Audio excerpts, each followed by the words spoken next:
இன்றைய பதிவுல ரிஷபராசி அன்பர்களுக்கான மே மாத ராசி பலன்களை தான் பார்க்க போறோம். இந்த மே மாதத்துல கிரக நிலைகளின் சஞ்சாரத்தை பார்க்கும்போது சூரியனும் புதனும் இணைவு பெற்று மேஷ ராசியில சஞ்சாரம் செய்யறாங்க. ரிஷப வீட்டுல குரு பகவான் சஞ்சாரம் செய்யறார். கேது பகவான் கன்னி ராசியிலையும் சனி பகவான் கும்பராசியிலையும் ராகு புதன் செவ்வாய் இணைவு பெற்று மீன ராசியிலையும் சஞ்சாரம் செய்யறாங்க.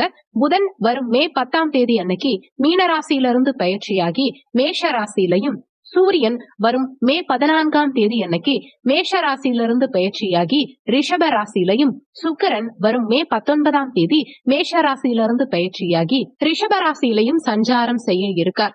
இந்த கிரக நிலைகளின் சஞ்சாரத்தின்படி உங்களுக்கு இந்த மாதத்துல என்ன மாதிரியான பலன்கள் கிடைக்கும்ங்கிறத தெளிவாகவும் விரிவாகவும் இந்த பதிவுல நாம பார்க்க போறோம். கொஞ்சம் கூட வீடியோவை ஸ்கிப் பண்ணாம முழுமையா பார்க்க முயற்சி செய்யுங்க. வாங்க வீடியோக்குள்ள போலாம். ரிஷபராசியை பொறுத்த வரைக்கும் கிருத்திகை 2, 3, 4ஆம் பாதங்கள், ரோகிணி 1, 2, 3, 4ஆம் பாதங்கள், மிருகசிரிஷம் 1, 2ஆம் பாதத்தை உள்ளடக்கியது ரிஷபராசி. ரிஷபராசிக்கு அதிபதி சுக்கிர பகவான். வீடியோல சொல்லக்கூடிய பலன்கள் ஆண் பெண் இருபாலருக்கும் பொருந்தக்கூடிய பலன்கள். ரிஷபராசி அன்பர்களுக்கு இந்த மாத துவக்க நாள் அன்னைக்கே குரு பகவான், உங்க அஷ்டமாதிபதியும் லாபாதிபதியுமான குரு பகவான் உங்க ராசியிலேயே சஞ்சாரம் செய்ய இருக்கார். கடந்த காலகட்டங்கள்ல 12ஆம் இடத்துல மறைந்த குரு நிறைய பேருக்கு திருமண வாழ்க்கையிலையும் சரி, குழந்தை பாக்கியத்திலையும் சரி தடங்கல்களை உண்டாக்கி இருப்பார். ஆனா இப்போ குரு உங்க ராசியிலேயே வந்தமரும் காரணத்தினாலையும் உங்க பஞ்சமஸ்தானமான 5ஆம் பாவகம் குழந்தை ஸ்தானத்தையும், கலத்திரஸ்தானமான 7ஆம் பாவகத்தையும், பாக்கியஸ்தானமான 9ஆம் பாவகத்தையும் பார்க்கும் காரணத்தினால நிச்சயமா குழந்தை பாக்கியம், திருமண பாக்கியம் இந்த காலகட்டத்துல உங்களுக்கு சாதகமாவே இருக்கும். இன்னொன்னு, குழந்தை ஸ்தானாதிபதியான புதன் பகவானும் இந்த மாத முற்பகுதியில உங்க லாபஸ்தானத்துல அமர்ந்து குழந்தை ஸ்தானத்தையே தன்னுடைய 7ஆம் பார்வையா அவருடைய சொந்த வீட்டை பாக்குறார். அப்போ நிச்சயமா குழந்தை பாக்கியம்ங்கிறது உங்களுக்கு சாதகமாவே உண்டு. உங்க ராசிக்கு கலத்திர ஸ்தானாதிபதியான செவ்வாய் பகவானும் லாபஸ்தானத்துல இருக்கார். அப்போ திருமண அமைப்பு உங்களுக்கு நிச்சயம் உண்டு. கணவன் மனைவிக்குள்ள கடந்த காலகட்டங்கள்ல இருந்த சண்டை சச்சரவுகள் எல்லாம் கூட இந்த காலகட்டத்துல உங்களுக்கு சரியாகி மீண்டும் ஒன்றிணையக்கூடிய அமைப்புகளை கொடுக்கும். நல்ல பாண்டிங் இருக்கும். அதே மாதிரி இந்த மாத முற்பகுதியில வரும் மே 18ஆம் தேதி வரைக்குமே உங்க ராசி அதிபதி சுக்கிரன் 12ல மறைஞ்சு சஞ்சாரம் செய்யும் காரணத்தினால தேவையில்லாத மனக்குழப்பங்களை கொடுப்பார், விரைய செலவுகளை கொடுப்பார், எடுக்கும் முயற்சிகளில் வெற்றி அடைய விடாம செஞ்சிருப்பார். ஆனா வரும் மே 19ஆம் தேதி அன்னைக்கு உங்க ராசி அதிபதி உங்க ராசியிலேயே வந்தமர்ந்து ஆட்சி பலம் பெற்று சஞ்சாரம் செய்யும் காரணத்தினால எடுக்கும் அனைத்து முயற்சிகளிலும் உங்களுக்கு வெற்றி கிடைக்கும். சமுதாயத்துல உங்களுக்கு மதிப்பும் மரியாதையும் கூடும், மனமகிழ்ச்சி அதிகரிக்கும், உங்க ஆசைகள் நிறைவேறும், உங்க தேவைகள் பூர்த்தியாகும். இன்னொன்னு, தன்னம்பிக்கையோட செயல்படுவீங்க இந்த காலகட்டத்துல. ஏன்னா சூரியனும் உங்க ராசியிலேயே வந்து வரும் 14ஆம் தேதிக்கு பிறகு குருவோட சேர்க்கை பெற்று உங்க ராசி அதிபதியோட சேர்க்கை பெற்று உங்க சுகஸ்தான அதிபதி உங்க ராசியிலேயே சஞ்சாரம் செய்யறார். அப்போ உங்க தன்னம்பிக்கை உயரும். எதுவா இருந்தாலும் பாத்துக்கலாம், நம்மளால முடியுங்கிற ஒரு நம்பிக்கை உங்க மனசுல பிறக்கும். தனக்காரகனான குரு பகவான் உங்க ராசிலேயே இருக்கார். தனஸ்தானாதிபதி புதனும் இந்த மாதம் முற்பகுதியில லாபஸ்தானத்துல இருக்கார். இப்ப தன வருமானம் உங்களுக்கு நிச்சயம் இருக்கும்.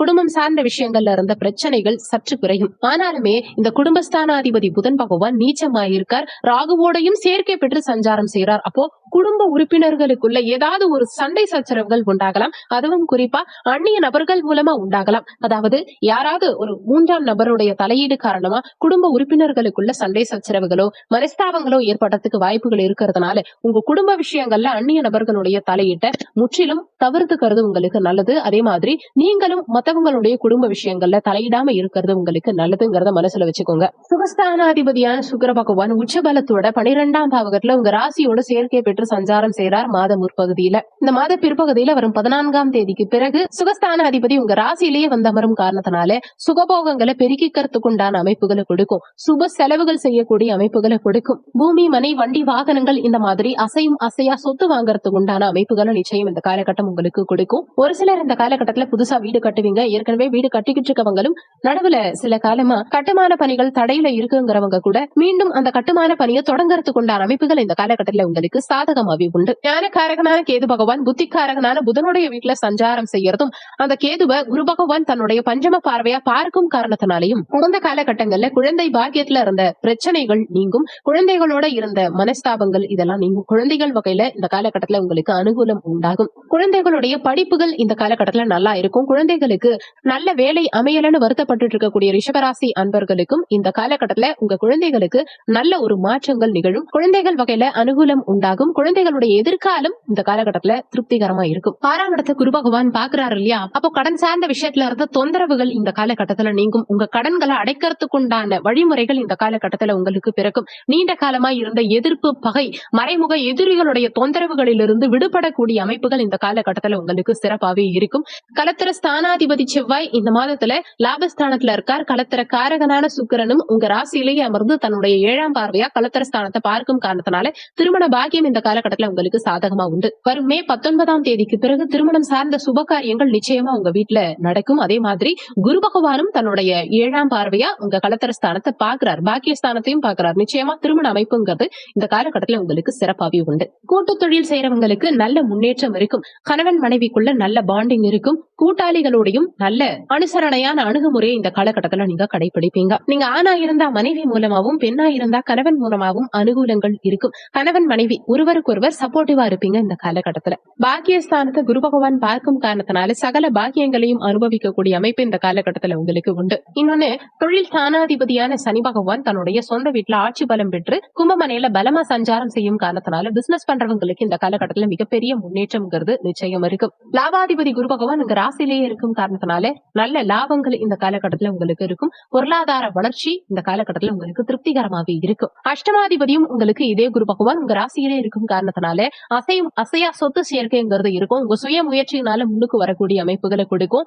நீண்ட பயணங்கள் மேற்கொள்ளக்கூடிய அமைப்பு, வெளிநாடு, வெளியூர், வெளி மாநிலம் செல்லக்கூடிய அமைப்புகளை நிச்சயம் இந்த காலகட்டம் உங்களுக்கு கொடுக்கும். வெளிநாடு சார்ந்த விஷயங்கள் இந்த காலகட்டத்துல உங்களுக்கு திருப்திகரமாவே இருக்கும். வேலை இல்லாதவங்களுக்கு இந்த காலகட்டத்துல நிச்சயம் வேலை கிடைக்கும். நல்ல வேலை, நீங்க படிச்ச படிப்புக்குண்டான உங்க மனசுக்கு பிடிச்ச மாதிரி, நீங்க எதிர்பார்த்த மாதிரி நல்ல வேலை கிடைக்கும். ஒரு சிலர் இந்த காலகட்டத்துல ஓன் பிசினஸ் புதுசா ஸ்டார்ட் பண்ணுவீங்க. ஏற்கனவே பிசினஸ் பண்றவங்களும் புதுசா இன்னொரு பிசினஸ் ஸ்டார்ட் பண்றதுக்கு உண்டான அமைப்புகள் இந்த காலகட்டம் உங்களுக்கு கொடுக்கும். லாபஸ்தானத்து ராகு பகவான் உங்களுக்கு வெளிநாட்டு யோகத்தை பிரமாதமா கொடுப்பார். ஒரு சிலருக்கு வெளிநாட்டு தொடர்புகளை கொடுக்கும். அந்நிய நபர்கள் மூலமா அனுகூலங்கள் உண்டாகும். வெளிநாட்டு கான்ட்ராக்ட் எல்லாம் ஒரு சிலருக்கு இந்த காலகட்டத்தை ஏற்படுத்தி கொடுக்கும். ஆனாலுமே உங்க விரையாதிபதியும் கலத்தர ஸ்தானாதிபதியுமான செவ்வாய் பகவான் லாபஸ்தானத்துல ராகுவோட சேர்க்கை பெற்று சஞ்சாரம் செய்யும் காரணத்தினால கணவன் மனைவி கொஞ்சம் அனுசரித்து செல்ல பாருங்க. அதே மாதிரி சகோதர காரகனும் இந்த செவ்வாய் பகவான் ராகு சேர்க்கை பெற்றிருக்கும் காரணத்தினால சகோதர உறவுகளோட கொஞ்சம் அனுசரித்து போகணுங்கிறத மனசுல வச்சுக்கோங்க. தந்தை வழியில கடந்த காலகட்டங்கள்ல இருந்த பிரச்சனைகள், தொந்தரவுகள் இது எல்லாமே நீங்கும்.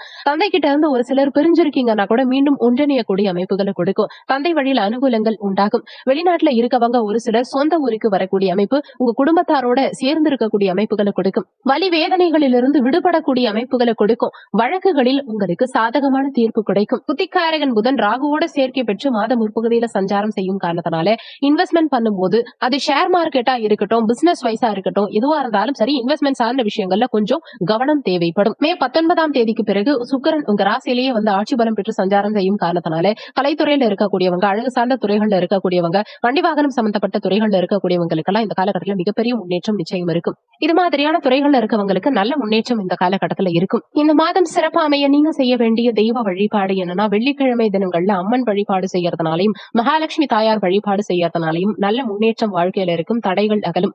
இந்த வீடியோல உங்களுக்கு ஏதாவது சந்தேகம் இருந்தா கீழே இருக்க கமெண்ட் செக்ஷன்ல சொல்லுங்க. நன்றி. மற்றும் ஒரு நல்ல பதிவோடு மீண்டும் உங்களை சந்திக்கிறோம்.